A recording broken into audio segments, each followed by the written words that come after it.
Greetings and salutations, one and all. Welcome to another exciting week. Olympus Rises, where I, your host, Jordan, aka Making Games on the Internet, take you on a wonderful journey through the stars with the help of my players and their wonderful stories. It is episode 3 of season 2 of Olympus Rises. I'm glad you all could be here with us today, and potentially in the future when you're watching this somewhere else. Without further ado, we're starting a few minutes late. That's okay. We're going to jump right into seeing how the players' weeks have, well, seeing how their couple of days have been, because it's only been a couple of days since we played last, so I'm sure it will go quickly, and we'll get to the nitty-gritty here in just a moment. So, let me turn on Discord and see how everybody's been. Will. And we're in a magic haunted house, so, like, just suck it up. Like, you can't get growth tanks in there. Yeah. You're definitely not in any danger. Oh, of course not. Promise. I call lies. Hello, everyone. Good day. Devin's back to being quiet. Good. See, this is what I mean. I turned you up slightly, Devin, but nothing else is different for me. It's fine. Okay. Audio issues will be the death of everyone ever. Yeah. It's actually preparation for the heat death of the year. Oh, cool. Yeah. Fantastic. But hello, everyone. Glad you could be here. Yeah. It's only Everyone except for Martha. It's only been a couple of days since we've seen and talked to each other, so it's exciting for more of the same awesomeness, I hope. Always. Devin, how has your couple of days been? This weekend has been busy, extremely busy, but in the good way. Good way is good. Yeah, I went to a Zach Brown band concert on Saturday night. Nice. That was fun, really fun, good concert. And then went to a ridiculously large car show this morning in West Palm Beach. Was your car an entrant?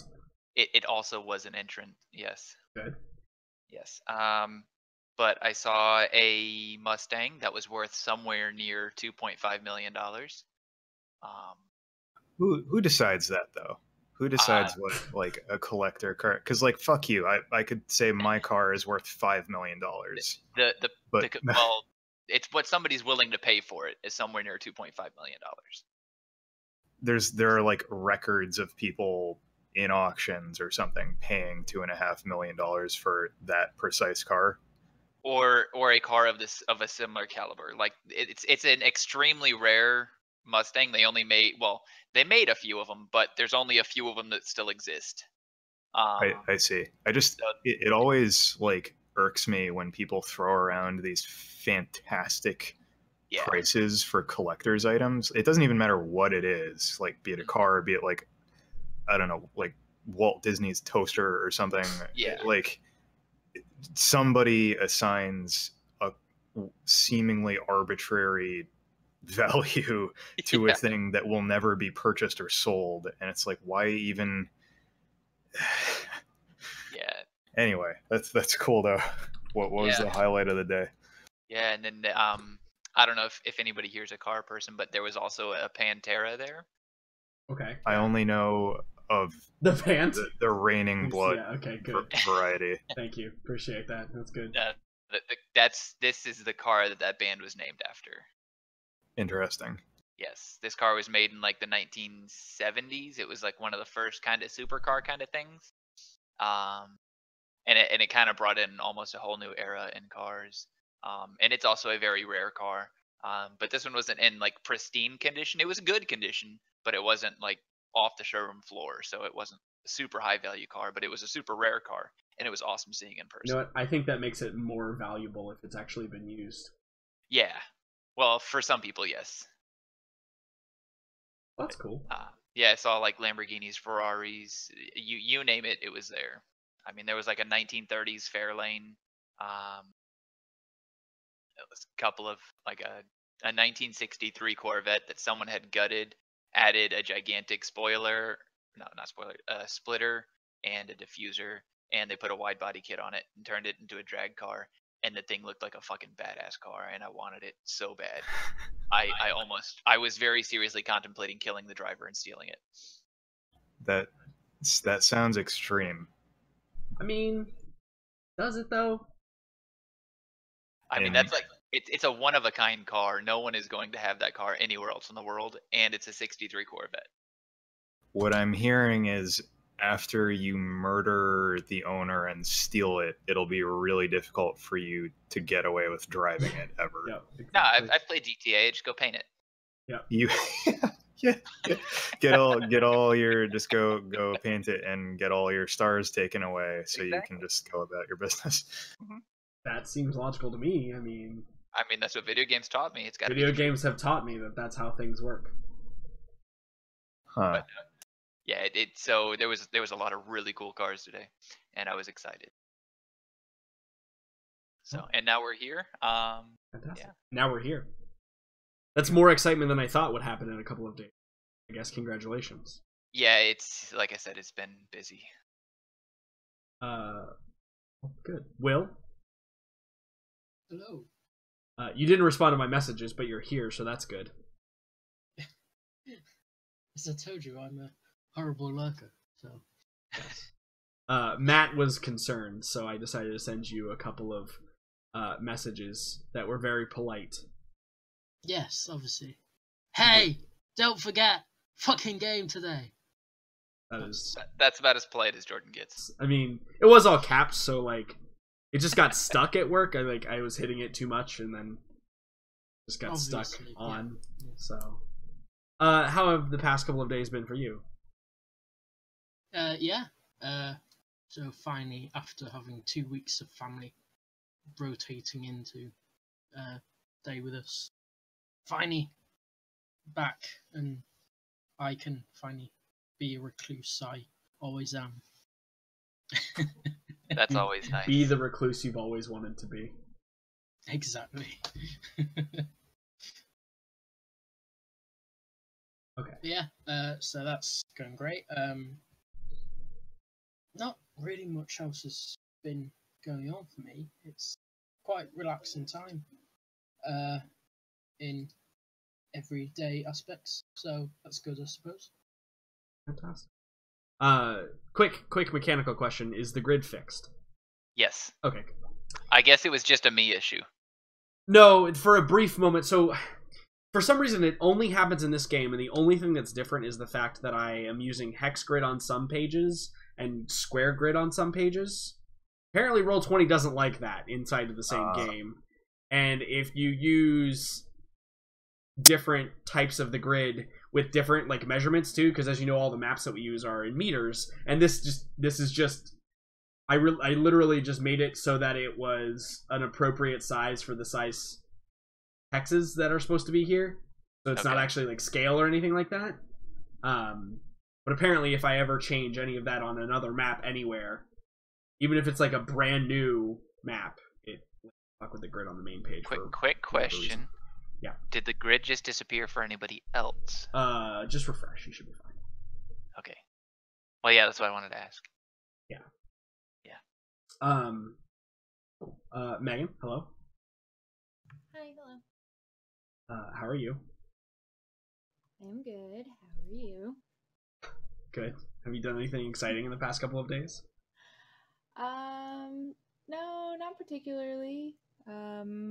Except on Friday, I was recommended about 1 billion books, and whenever somebody who enjoys books gets recommended books, it's a downward spiral into ordering all the things on Amazon. So that's what I did today. How much money did you spend on Star Wars books? I'm not gonna say, but it was a reasonable amount. Listen, Jordan, a lady doesn't tell. You don't. You can't just ask someone that, Jordan. You can't just ask someone how much they spend on. Yeah, exactly. Okay. God, you're so insensitive. All I'm right. sorry. I apologize. Good. Apologize to everyone. We here at the channel would like to apologize to all of our book readers out there. You're gonna alienate our only current female player just by asking all these hyper forward questions. I know, right? I'm just that GM that tries to get with every single female player in the existence of role-playing games. Nice. Please no. Please. Anywho, so that's basically all I've been doing today. It's just like shopping, researching, and then shopping for books. So it was a great day. It was, I have a question. I also went for like a long walk this morning too because it was so nice out. So that was good. Nice. But so tell us some of the articles on the list. Like maybe not like each individual book, but like what series were you suggested? So I got the most messages I think I've ever received outside of certain individuals on this Discord. And most of them, like the top ones, were all of the Rogue Squadrons such. Mm-hmm. So there's like a lot of different X-Wing series. Yeah, those are all very good. Yeah, so I'm going to start it on those. There were a couple other random ones in there that were recommended, so I kind of added those on the list as well. Like certain one. Did anyone recommend the Young Jedi Knight series to you? Yes, but to mixed review. So yeah. That was one that was also. I don't know. I missed just a tiny bit of. But I enjoyed very much the Young Jedi Knight series. Will, have you read it? Because I know you also have read a lot of these books, probably. Don't think I've read that. So the Young Jedi Knight series is the one where it's Luke and Leia's kids, basically, and where they like train and then develop as young Jedis.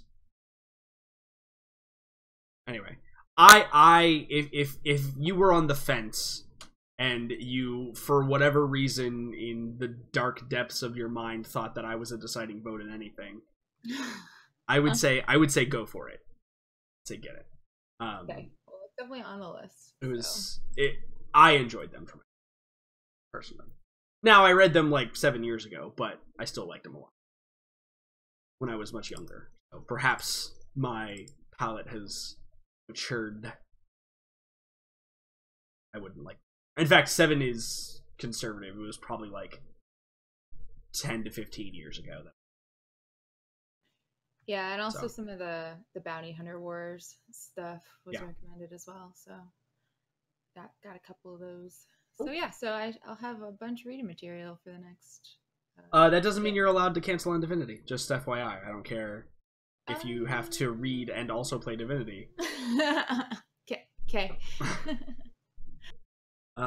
Fantastic. Matt, hello. Yo.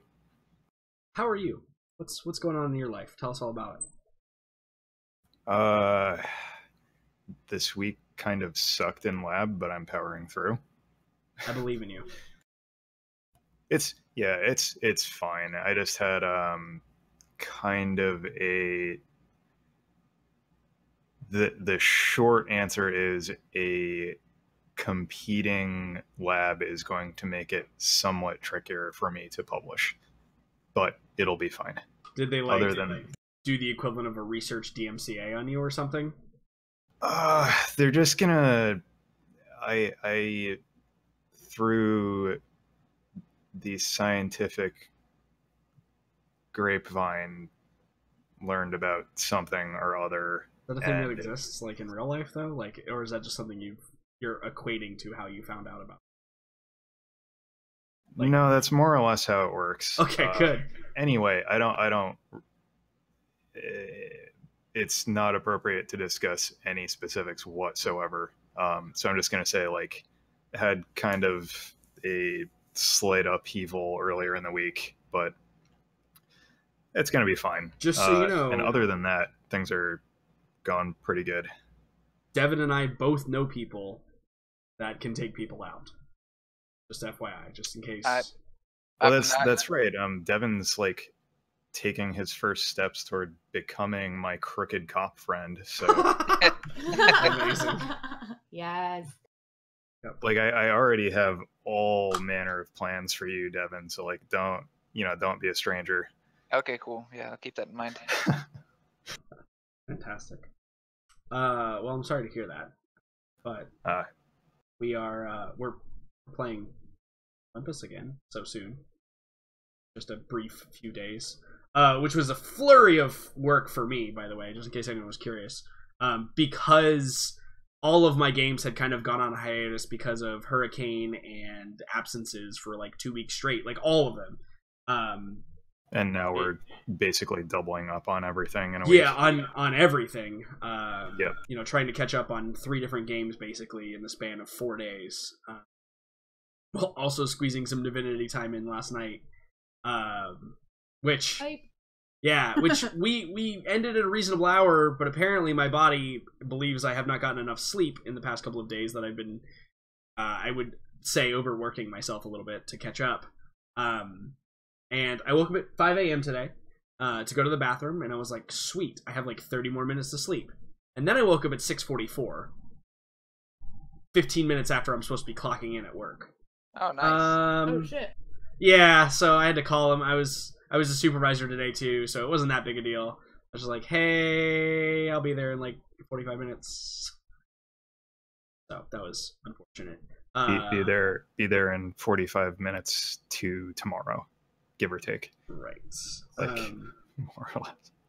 So, and then there was... you actually working there for anyway? I thought you... So I'm going to do out October, and probably towards the end of October I will preface like a month notice, because I got approved for vacation the entire middle of November, because I'm smart. Under the pretense of out-of-town trip / birthday, which it is technically. I will technically be going out of town, and so you're gonna get your sweet like hurricane quadruple overtime, and I got go that on vacation for a month. And I actually got that Friday, 2 days after we played last. I got that paycheck. Yeah, that was nice. Let's just put it this way, not to go into any details. The taxes they took out were greater than my normal paychecks. Let's put it that way. That's how much more money I made than I normally make. So equate that to whatever job you do that pays. That's roughly the percentile increase that I received. That sounds wonderful. Yeah, it was pretty nice. So then everybody was like, hey, pizza on you next week. And I was like, okay, fine, I'll buy pizza. It's acceptable. Because then I get to eat pizza. So it's great. It's totally fine with me. So yeah, I slept in today, and then there was literally like nothing that happened today. I literally just sat in my office and worked on this game for basically the whole time. Until like the last hour of work, when we had people wanting people arrested and all kinds of other ridiculousness that occurred. Network outages, which are a big deal at work nowadays, because we're like moving into the digital age finally, because we're always like 10 years behind everything. So it got kind of crazy. There was a brief period in time where I might have had to stay late for like an hour, but luckily I was released and get home and figure this out. And then when I got home, my computer was acting up, so that's why I was slightly delayed getting here. But speaking of being slightly delayed to the party, Megan, you were on an out-of-control ship towards the planet. Yeah. That happened. That occurred. Mm-hmm. So, also, I realized something we forgot to do last time, but it was, last time on Olympus. Dun dun dun dun dun dun dun.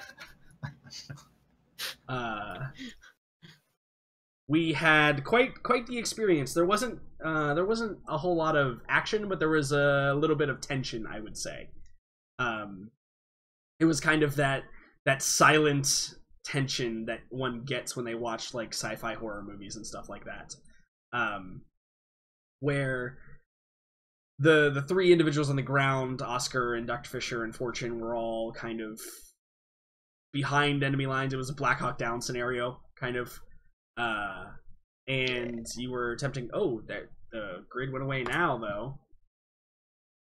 Yeah, I just refreshed it, too. That's interesting. Roll20 must be having issues today. Maybe that's what it is. Actually, if I refresh this... Hold on. But I can see my background for a moment and see all my 3 things on my entire background, which are all Divinity related. Congratulations. I was kind of expecting just like 3 Dota 2 shortcuts. No, I have been playing a lot. I have been playing a lot of Dota 2 lately, though. I've had a weird experience. Not to sidetrack too much, but I'm really just buying time so I can get this up. I've had a strange experience with Dota 2 since I've begun playing again, where I don't really get mad at Dota 2 anymore. You just get disappointed. Yeah, I'm just like, oh, well, my team's shit. Okay. Well, I guess we'll deal with it. And, like, I'm starting to be more positive, and I think I finally figured it out. So, really, my ease back into Dota 2 came from Day 9. As you don't know, Sean Platt, he's probably, like, one of the most famous internet personalities of all time. He started playing Dota 2 again for the very first, or he started playing Dota 2 for the very first time. And watching his growth has kind of, like, improved me. But also, for those that don't know who Day 9 is, he's literally, like, the most positive, upbeat, friendly person in the history of the universe. Like, for whatever reason, when people are, like, shit-talking, he, like, is just like, no, dude, it's cool. We're gonna do it. Don't worry. Like, totally cool, calm, and collected the whole time. When somebody's, like, literally, like, screaming racial slurs and, like, yelling at the top of their lungs. Really building up my opinion of MOBA communities again here. Yeah. And so, like, watching him for so many hours as he was learning, I think kind of put me in that mindset too when I play. And I've just been enjoying the hell out of my time playing again. Because even if I lose, I'm like, I did okay, or there's a couple things I can improve on, but overall I did okay, right? Like, as long as I feel like I did my part, then I don't get mad at my other teammates anymore. I still report people and, you know, commend people, and I'll occasionally do the, like, smiley face in chat, right? Like the all chat smiley face when I juke somebody or kill somebody and they're all angry. But I mean, other than that, that's basically my extent of. Yeah, love Dota 2 lately. Anyway, got the grid back. Everything's fine. Yay. So the 3 on the ground, you were kind of in this Black Hawk Down scenario in which you were attempting to escape. But you decided that perhaps it was a good idea to head to the Forton estate because of the fact that, like, if it was still intact enough to be housing these people, clearly there was some amount of protection afforded to it. So when you arrived, you discovered that there was this extremely advanced security system in place that was kind of like keeping out Barba for what it was worth. In addition, it seems a bit temperamental about its lawn in particular. Yes. Because Fortune found out quite roughly as he threw a rock onto the lawn and disturbed it. It threw the rock back and gave him a little gash on his head. However, the group of you decided to make a break for it during a time when Barba was kind of not, you know, at night when they're not paying as much attention. And as you were kind of like running across the grounds, Oscar was forced to like teleport away from these kind of grasping vines that were wrapping themselves around around his armor. Luckily, he has the teleport ability. Otherwise, that could badly, of course. If it got Fisher or Fortune, that would have become quite a bit more complicated. Yeah, it definitely would have been the quicksand throw me a rope scenario, perhaps. But thankfully, both of them had the forethought to put on their booties. We did. Correct. Yeah, they put on the lab booties, and you did not. Yeah. So their weight reduction booties. We just didn't know that. Right. Yeah, that must have been what it was. Yeah. The dice tell a story all their own, I guess. And when you arrived at the door... No, the dice don't tell a story. The dice say what happens, and then we make up the story about how that happened. That's true. When you arrived at the door, you encountered this... the security system is what I'm going to call it for now, that introduced itself as Sasha. And Sasha... like, had a brief questioning moment of, like, who are you, what do you want? we found out that like it was able to like detect your vital signs as you were like standing outside of the outside the door. It also was like able to scan Dr. Fisher's bag and pack to find out what he had in it. In addition, you guys found out that it was connected. It had connected somehow to what you assume is your ship. In I don't know if I've drawn that yet. In some manner. Well, it said, it's like, oh, I found your ship. Oh, that's right. Yeah, exactly. And then it let you in because it said that it needed a doctor. That's like the line that it gave. Yeah. That allowed you to get in. So luckily, Dr. Fisher had the forethought to pack medical supplies. I don't think he's allowed to leave a ship without medical supplies. That's a good point. So you all were able to gain access with seemingly not a whole lot of trouble. But I think you get the distinct feeling, probably as players, that gaining access is not the hard part. It's going to be all the other stuff afterwards. Yeah, it kind of seems like we're walking into some like Scooby-Doo mystery here, which is weird in the middle of an active war zone, but like I'm kind of digging it. So it's appropriately what's a good word here? Yeah, no, I think it's perfectly queer to have this incident, like this weird, like manicured lawn, perfect, pristine mansion in the middle of like the war-torn Tan homeworld, right? So yeah, it'll be a lot of fun.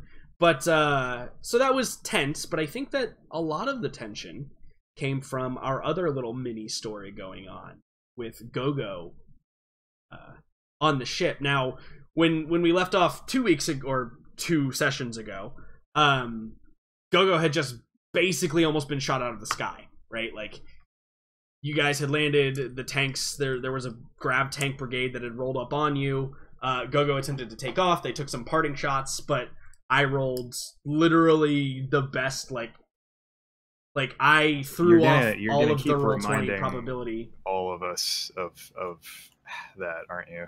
Yes, 2 reasons. Yeah. 1, just so you're aware that everything can still kill you, even though you're level 6. And 2, the other reason is to just enforce the fact that, like, I didn't do that on purpose. It was actually the rolls. Devin and I were actually kind of compiling a list of things that can kill him outright now. So good. I add any ship weapon to that list, because that was Will's comment. Yeah, he said grav tanks, and that's when we said, yeah, we were just talking about projectile weapons, other than like cannons. Yeah. Yeah. So Megan had decided, instead of landing on the planet, which seemed way too risky, to simply go directly into orbit. Which the 3 of you probably saw the smoking trails of the ship just fly through the clouds into orbit. And also there's communication issues, right? Like, you're unable to get signals in and out, and there's some problems there. So, like, I don't know if you all think that you've just been abandoned, but that's obviously something that would be like a valid thought to have. Oscar assigns no value currently to wondering whether or not we've been abandoned, because wondering about it doesn't help the situation. Sure, absolutely. Yeah, more important things to think about. If we have a ship, great. If we don't, great. Yeah. We'll figure out something else. If Gogo is coming back, probably whatever Oscar is doing right this second is not going to have an impact on her decision. Yeah, absolutely. So, Gogo, you had taken off and you had found a safe lodging spot inside the broken husk of a derelict Kuchera Syndicate like cruiser. And as you had docked, you did a damage assessment. You realized that you were kind of running off of only one engine. I mean, you still have full use in air quotes, but like another direct hit to the engines, and they probably would be disabled. So you went out on a little bit of a spacewalk with Chan to try and find some materials to help you out. And unfortunately, before you could get there, Oha, who you had left aboard the ship, reported that like something had taken over the ship, right? Like, she didn't mention any, like, physical thing that had taken over the ship, but she's just like, the ship is powering up and moving, and I don't know why. I think you need to come back. And so it kind of led to this, like, slow-motion spacewalk rush back to the ship, which you were able to make it, but not without consequence, as Chan appears to have been injured, again, in air quotes, during your trip back, because you had to, like, throw him into open space. And the only way he could stop himself was, like, by grabbing onto this wire, and it kind of slid up into the armpit of the exosuit that he was wearing and sliced a hole through it. Now, again, these are like TL5 exosuits, so it doesn't, like, deplete all of your oxygen or anything like that. There's, like, a self-repairing mechanism, like little shielding that will go over so you don't die, but you still take, like, the force of the impact to you there. But he was able to catch you, and you were able to get to the airlock and secure it and begin repressurizing, just as the ship kind of cranks up into gear and heads out of the derelict ship and banks towards the surface again. And that's, I think, kind of where I want to start this particular scene. So, Gogo, what's the first thing you do once, like, you get that little green light that pops up and says atmosphere restored inside of the airlock? I immediately start running to the bridge. Do you, like, just leave the exosuit on and just, like, running, like, don't have time to take it off, I just gotta go? As I'm walking, I'm, like, unzipping it and, like, throwing parts of it off of my head behind me as I'm running. Yeah, there's, like, a boot over there, and, like, one of the gloves is strewn across a crate, and the helmet is, like, rolling on the ground as you run by. Okay, cool. Yeah. Chan, obviously, in pursuit, but he probably goes off towards engineering. Although, it's probably one of those moments where, like, you go running out, and he probably, like, holds up a hand, he's like, perhaps we should, doff our exosuits? It's probably not safe to be running around. And then you're, like, gone, and he's like, oh, okay. And then he, like, starts unzipping his exosuit, like, very neatly and orderly, like, unzipping it and hanging it up back on its rack, and, you know, sense of urgency isn't there for Chan, because he has no emotions. Because he's dead inside. And outside.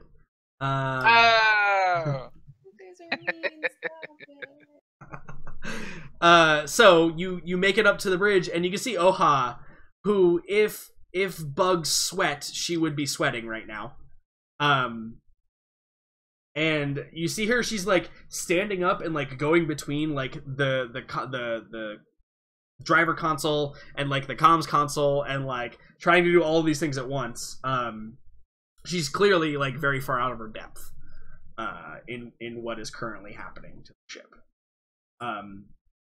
You can also see, just on a brief glance, that there are, like, so have you ever seen any show where there's, like, a hacker or anything? There's, like, that separate command prompt window that's up overlaid on everything else, and it's just running a bunch of code. Like, there's just code streaming across this command prompt window, and you can see, like, things are activating as if someone was sitting at the different consoles on the ship. And you walk in, and she just kind of, like, looks at you, like, her eyes are wide, and she looks exasperated. What do you do when you get I immediately run and, like, dump down into my seat and start yelling, like, what, how did this start? What happened? And I'm, like, trying to manually override with my codes, which probably won't work because I don't know what's actually doing it, but that's what's happening. Yeah, so what happens is she like, now there's somebody in the driver's seat, she kind of, like, slides over to the comms console permanently. She's like, I'm not sure. There was a flicker power. I thought perhaps it was part of the electrical damage that we'd taken, but then when the power restored, there was this prompt running, and all of a sudden the ship started powering up and moving, and that's when I called you. So you got no hail, no comms, nothing? It just started happening? Yes. It's like that. Fucking great. And, like, this whole time she's just trying desperately to key in the overrides. Why don't you roll me a security check? I don't think it's computers. It's like you have to figure out how to break through whatever is currently controlling the ship.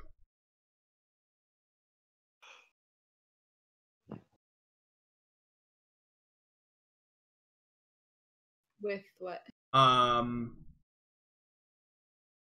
Probably intelligence in this scenario.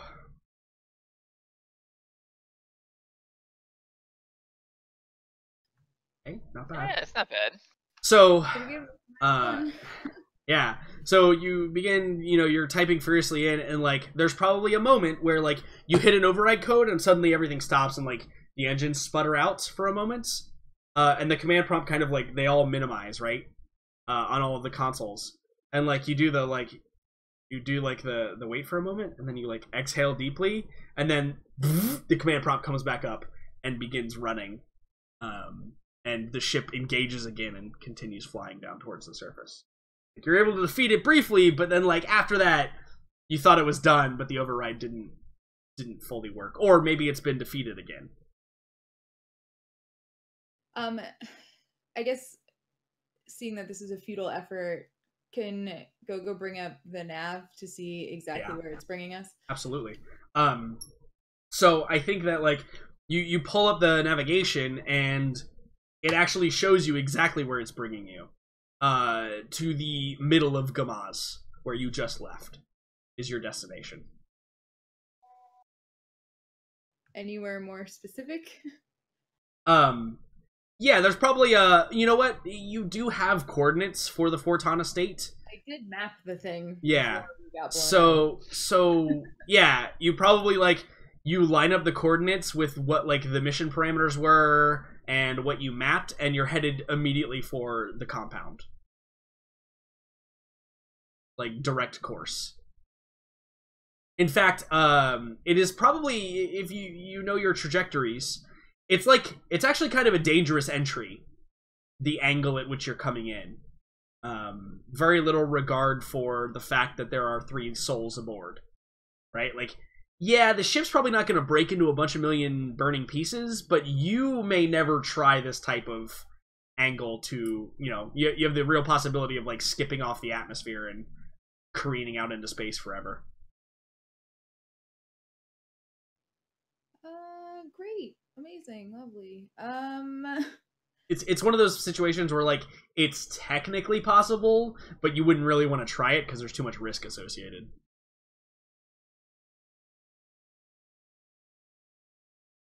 I think that Gogo would comms to Chan and say, without doing too much damage, kill the switch. Yeah, so you tell him to just like cut off the engines. Mm-hmm. Okay, cool. So Chan's gonna make a check here. Gonna be astronautic.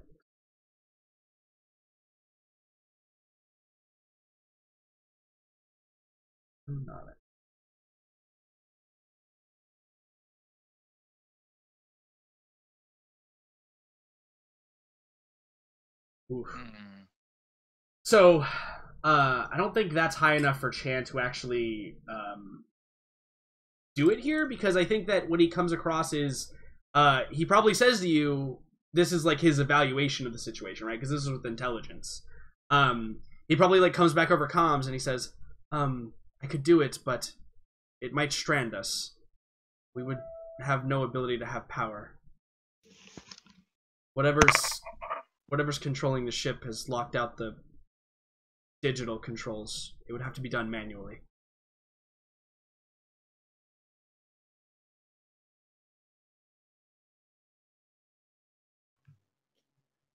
Yeah, I I think Gogo looks over to Oha and she's like, you got any of those psychic powers that would work here? I'm out of ideas. Yeah, and I think that for a moment she kind of like she's like massaging her temple, and she's kind of like, you can tell she's like trying to get into like a meditative state. And she kind of like for a moment sits there, and it's, you know, kind of the eerie quiet of like the consoles beeping with the prompt running, and like the lights are still, like the electrical systems are still not fully functional. And her brow kind of furrows, and she looks over at you and she says, I know this may seem weird, but don't sense that we are in any danger. Does that make sense? I would assume that it would be the opposite. I mean, have you seen this trajectory? Do you? I mean, oh God. Well, what makes you think that? It is hard to explain for one who's not trained, but some psychics have the ability to determine when we are in danger. Those around us? I sense no danger, at least within, well, the extent of what it'll take us to get back to the surface. Coco's eyes just narrow at her like she just got fed the biggest line of bullshit she's ever heard. Because she knows obviously very little about, other than literally Oscar's few moments that he's spoken about it, she knows little about what psychics are actually capable of. And I think she just is like, well, I mean, she just is exacerbated. She's just like, well, I don't really know what else to do. I guess we'll just cross our fingers. She like looks back over at the monitors, all frantically doing whatever they're doing. Yeah. Yep. Absolutely. And I think that she would like start to get up because she's gonna go to engineering to try to help just like stabilize what she can manually for re-entry. Yeah. Absolutely. And I think that like as you get up, like there's probably a moment where she's like, "Doesn't someone need to?" You know what? Probably not. And just like leans back to like, because she's still like stressed out. Because even though her psychic powers aren't telling her there's anything wrong, obviously there's something wrong, right? Like she's having this weird conflict of, she's unsure of herself in this moment, right? Like, are we actually not in danger? I'm not sure. What it's unclear for her as well. But as you like proceed backwards to engineering, stepping of your littered strewn exosuit as you were running towards the cockpit, I think we go back down to Oscar and Fortune and Dr. Fisher, and you've entered into this this greenhouse area, and you can kind of vaguely see through the through like the kind of clouded glass that covers most of the panes here, and inside you can see that there are kind of a multitude of different plants and stuff that are like actively growing in here. It's being used for the purpose, and you get kind of that like smell like you would smell in the or not convenience store, but in like the Walmart or I don't know what the equivalent would be for you, Will. Like the gardening area, right? Like the gardening section of a store where it's kind of like soil and maybe a little bit like fertilizer and a little bit like maybe pesticides, right? Like there's kind of that like chemically planty, earthy smell inside the greenhouse. It's very distinct for me, but that's the best way I can describe it. No, I think anyone who's ever been to like a hardware store and gone through the hardware exactly that. Yeah, it's kind of that permeating the air, and you can see that there are like there's tools, there's like gardening tools, kind of they're all neatly like placed against like the walls, and like there's a couple of workbenches in here, and it all looks very kind of neat and prim and proper inside of here, not knowing that a few dozen meters away there's destruction. And I think that you realize too now that you're kind of positioned at the back of the building, the back of the mansion. It's kind of like it looks to be like 3 to 4 stories tall. And you can see now through like the doors that lead in, you can see that there is like the grand entryway. You can see parts of that are kind of illuminated in this kind of dull light as the chandelier kind of hangs down from the upper levels, like down into the foyer. And it's all like very modern and beautiful styles. there's probably like some sort of polished stone that kind of lines the staircases that you can see, and you're looking at it from the back, so you can see like the grand entry doors as well. They're like these large, probably some type of plant material, wood or whatever, very ornate and intricate as they're like carved, and they almost look like they're kind of like melded into the house together, and you can see like the panes of stained glass that kind of line the two sides and up above it as well. And as you kind of like are allowed in, there's a moment where like the door, you can tell that the door like leading into the main house is locked, and there's been no word from Sasha since she like let you in through her giant liquid metal door or whatever it is. But there hasn't been a flood of like murder robots. Yeah, you specifically haven't like, seen any. So we've been standing here long enough that it doesn't appear to be a trap. So that's positive, right? Yeah, I mean, it depends on how you define trap. Yeah, we could just be in here to starve to death. Right, yeah. You may have to start eating whatever plant material is in here to survive later. I mean, Oscar has a pretty good sense of where the outside is, so it would really just be Fortune and Fisher that That's true. Yeah, you're such a good team member. Thanks.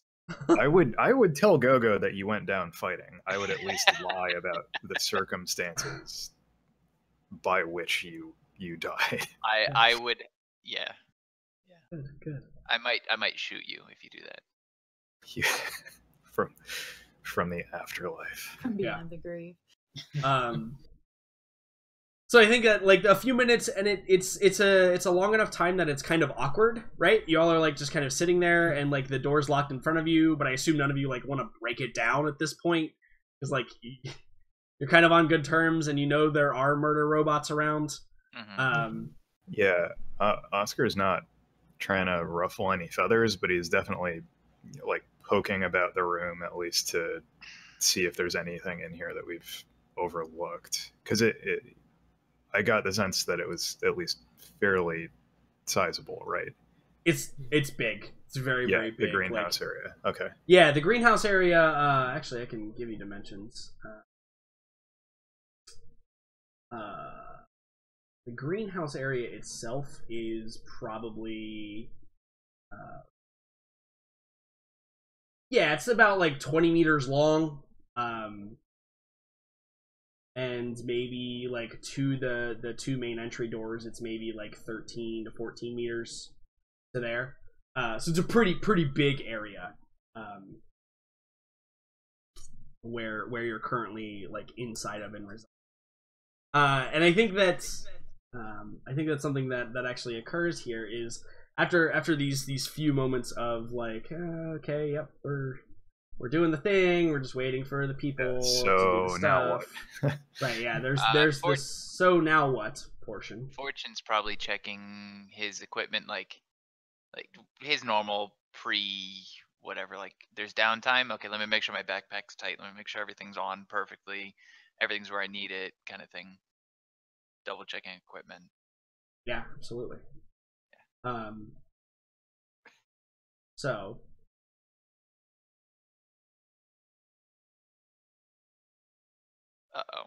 The suspense is killing me. I don't like it. Can we go back to that screen? He did. I'll tell you, I don't know if this was in general chat or not, but Jordan did tell me earlier he had an epiphany, and usually that means we're in trouble. So well, I mean, he did say good luck.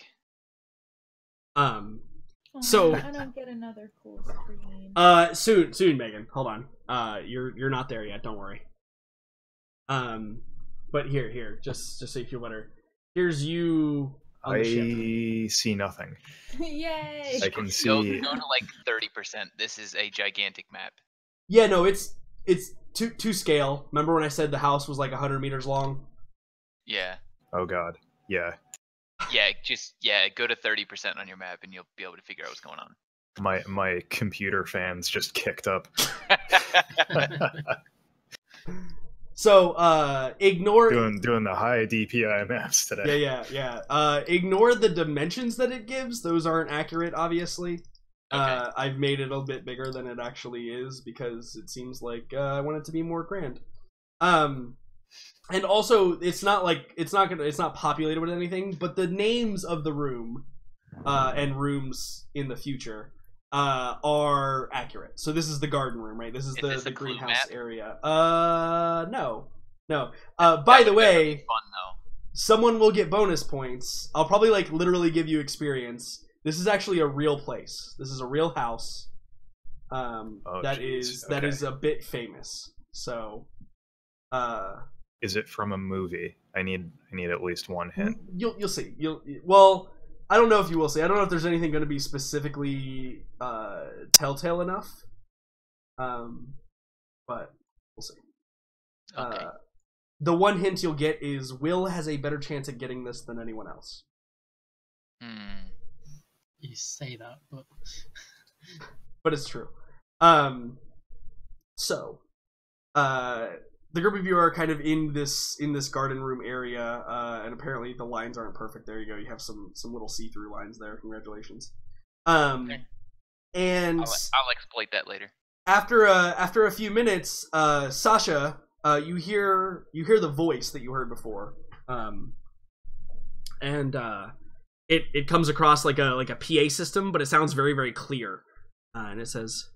So they got a Bose sound system. Got it. Yeah, basically, yeah. It says, apologies. Someone was attempting to, well, override our escape. I have handled that situation. Tell me, do you have more crew members aboard this ship? What? Yeah. Yes? That would make sense. Rudimentary, but effective for a moment. Are you...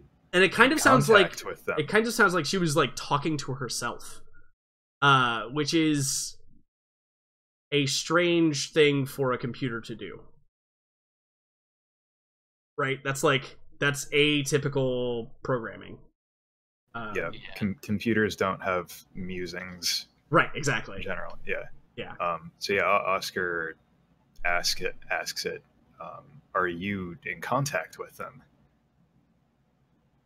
It was damaged, and we haven't heard from them since. Stand by. I can detect 2 life signs aboard.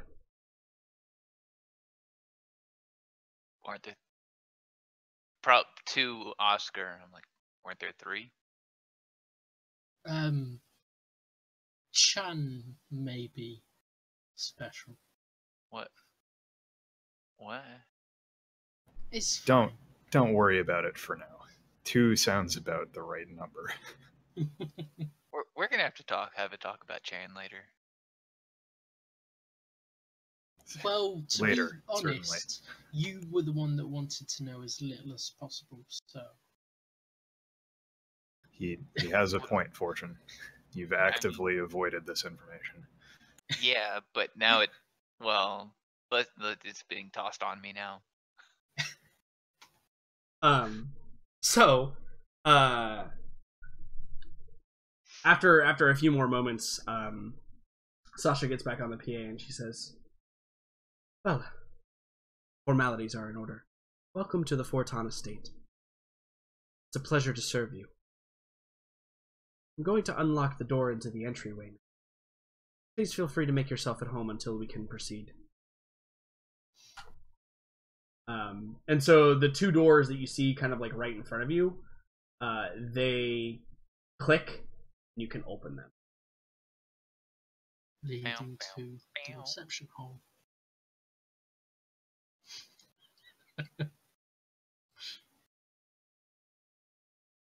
Into the reception hall. Oh, I missed the door. That's fine. You guys get to see the library and the veranda. Congratulations. Yeah, thanks. No problem. Oh, I missed 2 doors. I missed the kitchen door too. It's fine. So Oscar goes immediately to the kitchen, obviously. Yeah. So there's this big staircase that leads up. That obviously doesn't have any doors around it. And you can see that, you know, off to the east is the library and a veranda area, and then off to the west, you can see that there appears to be a kitchen. This purplish area is actually labeled as kitchen. And you can also see that these. So if you look here, fortune. If you come back here for a moment, here. Oh. Here. You can see that where is here? There's exactly. These are actually windows. They're not actually passable. Okay. But they give vision into this courtyard where you can see there's a door on the other side. All right. And you can see there's a couple of other windows that kind of line the area. So just imagine those as being impassable. Well, not for Oscar, but for everyone else. Oscar has no current intention of passing back out into probable gunfire. So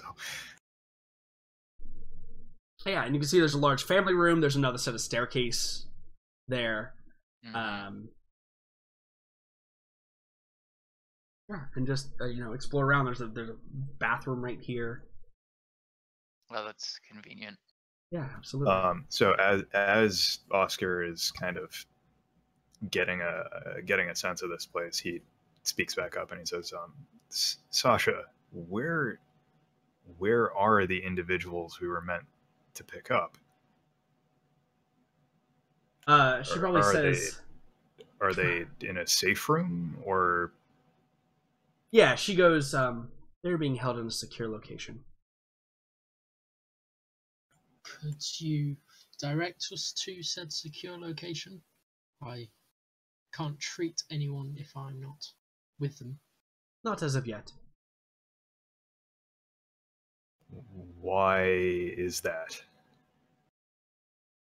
Because I have explicit instructions.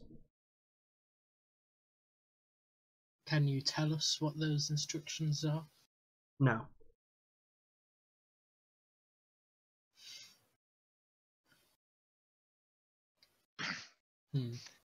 I don't suppose you have a place. Growing dread. Yeah. So Yeah. also imagine, just so everybody's aware, like this is a fully furnished area. So Yeah. like in the reception hall, there's couches and chairs and like comfy sofas to like Okay. lounge on and do all that stuff. Yeah, and my question is, as well furnished as this place is, do we see any like other robots around, like anything remotely resembling what we saw outside, or any other living souls in here, like signs of life? No, but it is immaculate. Like it's not dusty, but everything is clearly like has its place. There's not the signs of like, somebody hasn't stubbed their toe on that chair and moved it slightly out of place lately, and everything is exactly in their place. Yeah, it doesn't look lived in. Yeah, it's kind of like walking into a model home almost. Okay. Has Fortune found a bar yet? There is a bar, you just can't get to it yet. But you could ask Sasha if there's a bar. Well, I was just asking if he's found one. I'm not going to ask for one. Okay. No, you have not found one. Okay, cool. So I think that as you all are sitting here,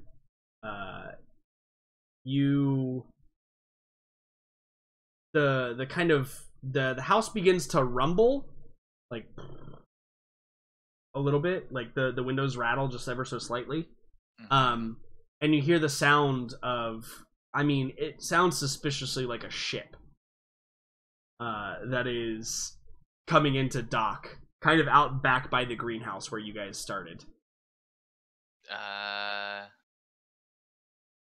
Off to the greenhouse, if I can find out how we got in here. Yeah, so the doors are right here, and they've been closed. What? Can they open? They've been closed and locked. Now, you can still kind of see out into the garden area, but it's dark out there as well. Like, it doesn't have... The lighting isn't as good out there. And I think this is the point, like, where Go-Go, the ship has landed, and you didn't see any missiles fired at you. There were no tank shots. And in fact, you're probably still in engineering, right? And the ship, like, comes to a halt and lands. Coco does that, like, look around thing. She's like, wait, what? And then I think she's like, Chant, come with me. Let's go see where the hell we are. Yeah, and Oha probably, like, tries to get on comms, but it's crackly right now, right? Because you're inside of the bubble now of bad communication. You go and you look at the, like, view screens out, and you can see that there's a giant mansion. You know, like, on the view screens, there's a giant mansion that you're sitting in front of, and there's, like, a big greenhouse area right in front of you. And you can see, like, this place is, like, illuminated very well, and then, like, everything around it appears to be very dull, and there's very few points of illumination in the area. And I think that, like, as you're kind of looking and maybe deciding what to do next, a face appears on the view screen. And it's that same kind of metallic, the lips don't open when the eyes open, they're just, like, metal ball, like, they're just smooth metal. And the voice comes through, like, the loudspeakers inside of the ship. And it's Sasha, who you haven't met yet. But she says, "Greetings. Welcome to the Fortana State. I apologize for the abrupt entry. Please, feel free to depart and make yourselves at home. I would not suggest going anywhere but inside, however. Hostiles are in the area." Yeah, you didn't happen to escort any other individuals into this estate recently, did you? Didn't catch Sasha, was it? Yes. That is what I am called. And yes, your other crew members are already inside. They are awaiting your arrival. Also, I would suggest the other passenger aboard your ship also disembark. Cannot guarantee the safety of the ship. Sure. Yeah. Okay. Thanks. Yeah, and, like, the face disappears, and you can see, like, the docking clamps have unlocked. Yeah, Coco just kind of, like, looks around at the other two, and she's like, I guess we're going inside. Yeah. So you go to the ramp, and it descends as you get there, and you begin to walk down, and you kind of, like, you see that there is actually roll me a perception check. With Wisdom.